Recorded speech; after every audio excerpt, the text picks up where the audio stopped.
వైఎస్ఆర్సీపీ ప్రభుత్వం కొన్ని ప్రభుత్వ భవన నిర్మాణాల నిమిత్తం కేంద్ర పర్యావరణ అనుమతి మేరకు చదును చేసిన ప్రాంతాన్ని చూపుతూ రుషికొండకి గుండు కొట్టారు, పర్యావరణానికి తీవ్ర విఘాతం కలిగించారు అంటూ టీడీపీ ఎల్లో మీడియా చేసిన యాగి చూస్తూనే ఉన్నాం.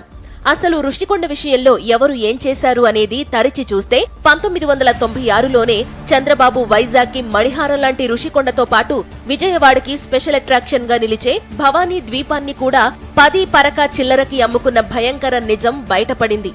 ఎన్టీఆర్ కు వెన్నుపోటు పొడిచి అధికారంలోకి వచ్చిన చంద్రబాబు ఆ వెంటనే రాష్ట్రంలోని అత్యంత విలువైన ప్రభుత్వ ఆస్తులపై, పర్యాటక ప్రాంతాల్లో ప్రభుత్వ భూములపై కన్నేశాడు. ఆ క్రమంలో వైజాగ్ రుషికొండ, విజయవాడ భవానీ ఐలాండ్స్ బాబు కంట్లో పడ్డాయి. ఆ వెంటనే ఈ రెండింటిని 99 పాటు లీజుకు ఇస్తామంటూ 1995 డిసెంబర్లో టెండర్లు పిలిచాడు బాబు.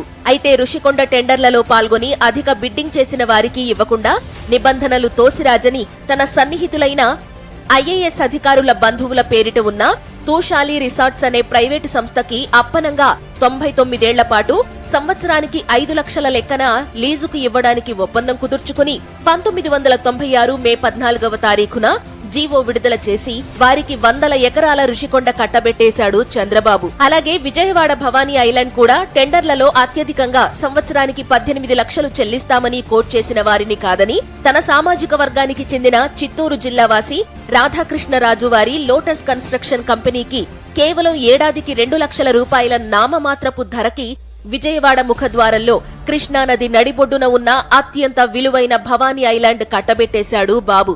ఈ అంశంపై కాంగ్రెస్ నేత, అప్పటికే పర్యాటక శాఖ మంత్రిగా పనిచేసి ఉన్న గీతారెడ్డి 1996 జూలై 12న విలేకరుల సమావేశం పెట్టి నిబంధనలకు విరుద్ధంగా జరిగిన ఈ అడ్డగోలు దోపిడీ విషయాన్ని ప్రజలకు వెల్లడించగా, అదే రోజు మీడియాతో మాట్లాడిన నాటి టీడీపీ మంత్రి అశోక గజపతిరాజు ప్రెస్ మీట్ పెట్టి రుషికొండను ఎవరికీ అమ్మలేదు అంటూ అమ్మేసిన నెల తర్వాత కూడా బుకాయించడం గమనార్హం.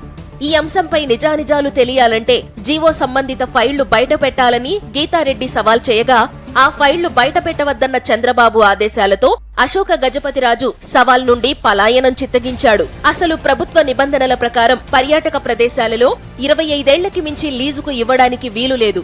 దానికి కూడా కేబినెట్ ఆమోదం ఉండాలి. కానీ ఇవన్నీ తుంగలో తొక్కి అప్పనంగా ఒక ప్రైవేటు సంస్థకి రిసార్ట్లు కట్టడానికి అన్ని నిబంధనలు పక్కన పెట్టి 5 లక్షలకి కొండ మొత్తం రాసిచ్చిన చంద్రబాబు ఇప్పుడు రుషికొండ గురించి చేస్తున్న పోరాటం చూస్తే దొంగే దొంగ దొంగ అని అరిచినట్లు ఉంది. ఆ తరువాత కాంగ్రెస్ నేతలు కోర్టుకు వెళ్లడంతో ఈ అంశాన్ని తీవ్రంగా పరిగణించిన కోర్టు ప్రభుత్వాన్ని మందలించి ఆ జీవో రద్దు చేయడంతో రుషికొండ చంద్రబాబు కబంధ హస్తాల్లోకి పోకుండా మిగిలింది. భావితరాల ఆస్తి అయిన రుషికొండను కాపాడిన విషయంలో వైజాగ్ వాసులు, ఆంధ్రప్రదేశ్ ప్రజలు నాటి కాంగ్రెస్ నేత గీతారెడ్డికి కృతజ్ఞతలు తెలుపుకోవాలి.